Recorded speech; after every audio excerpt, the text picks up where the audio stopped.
and whosoever shall exalt himself shall be abased, and he that shall humble himself shall be exalted. May God bless you.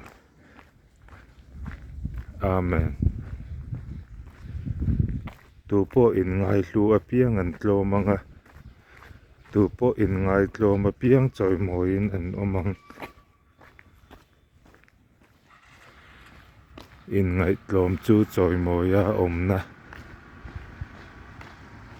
Lalpan malsawm che rawh se. Amen.